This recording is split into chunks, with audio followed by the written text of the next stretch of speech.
So you're hiding under the bed, heart pounding as your kidnappers close in. Any second now, they'll drag you out and make your life a living nightmare. Right now, you're a prisoner, held hostage, and things are only about to get worse. But how did you even end up here? Let's go back 11 years, exactly to the moment you were born. It's the 15th century, and you take your first breath in Sighisoara, Romania. Your name? Vlad. One day, they'll call you The Impaler. But for now, you're just a baby who doesn't even realize you just pooped yourself. Life starts out pretty normal, for like 5 minutes. Your dad, Vlad II Dracula, is a big deal, part of some knightly order. Sounds cool, right? Well, not really, because being important in the 1400s just means that people want you dead. You grow up in a fancy but not so cozy castle. No cartoons, no toys, no love. Just a lot of serious looking knights talking about war, politics, and betrayal. You don't get it yet, but your last name, Dracula, puts a massive target on your back, and you'll know why soon. Your dad is playing a very dangerous game, switching sides between the mighty Holy Roman Empire and the scary Ottoman Empire. He thinks he's being smart, but he and all of your family are about to regret it soon. But let's not get ahead of ourselves. You're still just a kid, hanging out in the castle, trying to figure out why everyone around you looks so serious all the time. Maybe you're running around, playing some games with your shadow because you're lonely, throwing rocks at the walls, or, if you're feeling extra, eating a bit too much bread, which is probably the best part of life back then. Life's simple, or at least it seems that way. But one day, everything flips. The Ottomans, who your dad's been cozying up to, suddenly turn on him. And that's the thing about being important in the 1400s. Everyone is your friend, until they're not. The Ottomans decide that they had enough of Vlad II Dracula's games, so they make their move. And guess who gets stuck in the middle of this mess? You and your little brother Radu. You're just 11 years old when the soldiers storm your castle while you're shitting in the toilet. And before you even understand what's happening, you're ripped away from everything you know. No time to think about it, no time to fight them back, just cold hands dragging you and Radu away into the unknown. Next thing you know, you're prisoners of the Ottoman Empire. At first, it's terrifying. You're just a kid, forced into a foreign land, surrounded by people who don't speak your language, so you communicate with your hands. But the thing is, the Ottomans have bigger plans for you. They don't want you dead. No, they want to turn you into one of them. And what's even scarier is that being with them is actually worse than being dead, because the conditions are just... In there, you and Radu aren't treated like noble prisoners. No fancy rooms, no respect, just two scared kids thrown into a nightmare. You're forced to clean the dirty stone floors, wash the clothes of the same guards who laugh at you, and worst of all, the toilets, if you can even call them that. Just a deep, stinking hole filled with everyone's filth. Every morning, they make you clean it with nothing but a bucket in your bare hands.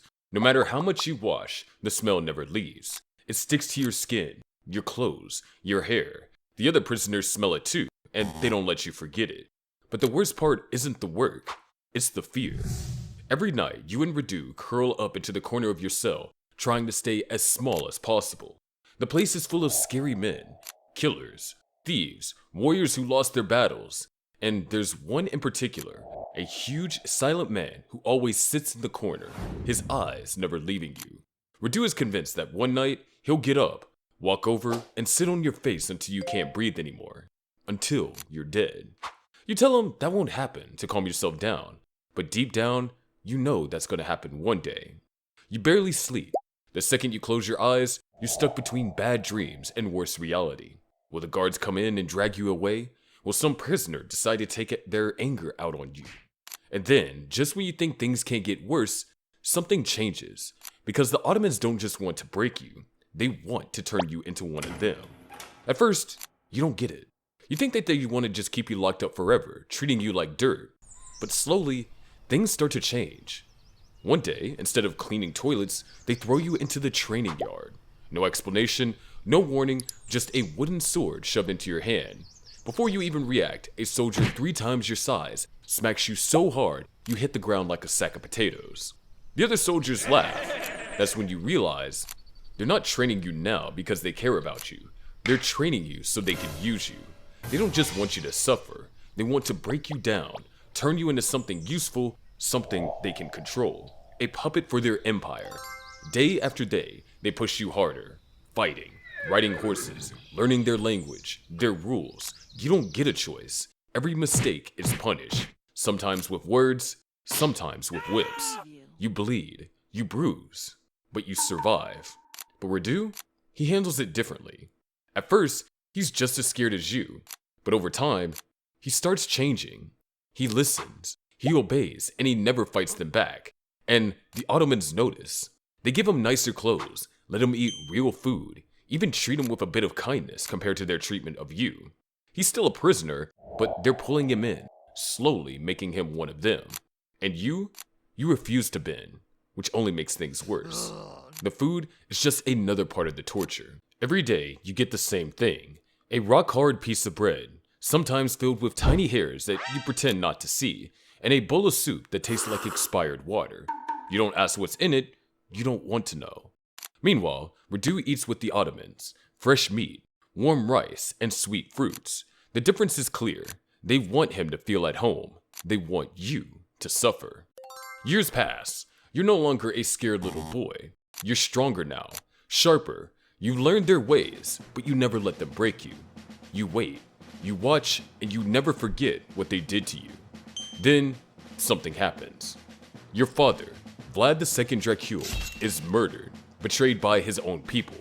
And if that wasn't enough, your older brother, Mircea, is captured and buried alive. Just like that, your family is wiped out. All except for you and Radu. The Ottomans see an opportunity. They don't kill you. They send you back. Not because they're doing you a favor, but because they know you'll be useful. They place you on a throne of Wallachia, thinking you'll be their puppet. That after years of suffering, you'll obey like Radu did. But they have no idea what they created. You're not their pawn. You're Vlad Dracula. And soon, the world will know why they should fear that name. After your father's death and your brother's capture, you find yourself back in Wallachia. Not as a hero, but as a puppet. The Ottomans, thinking that they completely broken you, send you home with the expectation that you'll kiss their feet and rule like a good little king. They couldn't be more wrong. You walk into Wallachia, and it's a mess. The kingdom is falling apart, lords fighting each other, people starving. Everything is just a big pile of problems. You're not handed the throne, but you grab it. You see all this mess, and you figure you're the only one who's crazy enough to fix it. So you decide to go all in. No speeches, no promises to help the poor, just making everyone really scared. First thing on your agenda? The beggars. You got zero time for people sitting around asking for scraps when your kingdom is falling apart. So you think, why not just burn down the banquet hall with the beggars inside? Yep, you decide to kill two birds with one stone.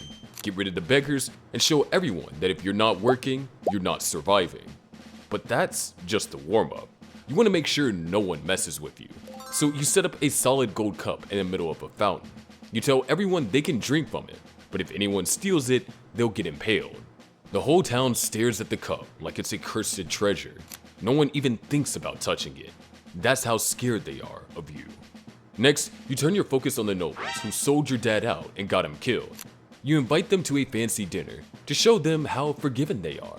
But now that they fell for it, you have them all impaled one by one. Some suffer a slow death. Others get forced to work as slaves until they drop. Finally, the Ottomans think that they can just walk in and take over, but it's quite the opposite. You set up 20,000 dead bodies on spikes outside of your city, the forest of the impaled, to make sure the Ottoman army gets the message. They take one look and decide to turn around and leave. You've officially won. You're not just a ruler anymore. You're Vlad Dracula, the Impaler. The guy everyone's way too scared to mess with, right? At least, that's what people thought. But even with all that power, your life didn't get any better.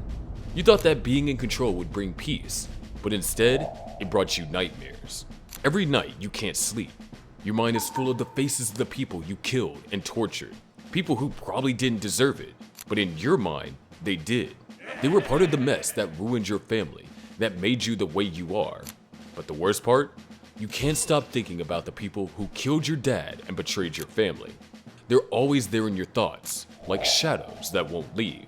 And on top of that, there's him, your brother, Radu. You can't shake the idea that he's the biggest traitor of them all. The Ottomans have him now, and you think that he's turned his back on you, joined the enemy. You feel like your brother should have stood by you, should have been the one to help you take back what's yours. But instead, he's with the people who betrayed your family. You tell yourself you need revenge. You have to make them pay for what he's done, for what you think they've done. Every day, it's the same thought, over and over, and you can't escape it. The more you think about it, the more you feel trapped. You want peace, but it's nowhere in sight. Instead, you're buried deeper and deeper into the hole you dug for yourself, all while the ghost of your past and the anger towards your brother haunt you. And with each passing day, it's harder to tell if you're living in a kingdom or just a prison of your own making. So the years go by, but even with all the power you grabbed, things aren't really getting better. Your kingdom starts feeling more like a ticking time bomb. The Ottomans are still breathing down your neck, so you know you can't stop fighting. But the thing is, the people around you are getting tired of your ways. The boyars, the nobles in your land, are getting pretty sick of all the fear and bloodshed. They see you less of a ruler and more of a walking disaster. So they finally decide to do something about it. They plot against you. But you're not just gonna let them win. You find out about it and act fast to crush it. But even after stopping it, you don't feel safe. You start to think everyone around you, even your closest allies, might be your enemies. Time goes on, and despite all your bloodshed, it all falls apart. In 1462, the boyars finally overthrow you. After all that impaling, all that fighting, you're captured, thrown into prison. The funny thing is, after everything you did, you end up a prisoner in your own kingdom. You're stuck with no one left to fear except your own thoughts. And now, you're Vlad the Impaler. Still a legend, but not the kind you wanted. You were supposed to be the king, feared by everyone. And after everything, your end isn't dramatic or glorious. In 1476, you try to take back your throne, but it doesn't work out. Your enemies surprise you, capture you, and kill you. They cut off your head and send it to Constantinople to show what you became. And just like that, Vlad the Impaler's era ends. Vlad's life was anything but peaceful. It was full of betrayal, killing, imprisonment, and a whole lot more. So, what do you think? Would you want to be held hostage at age 11? Or spend endless days training while someone's barking orders at you? The first option definitely sounds scarier, right? But you might change your mind after watching this video, where I talked about why Ninja's life truly sucks. Don't forget to like the video and subscribe to the channel, or else it sucked to make these videos.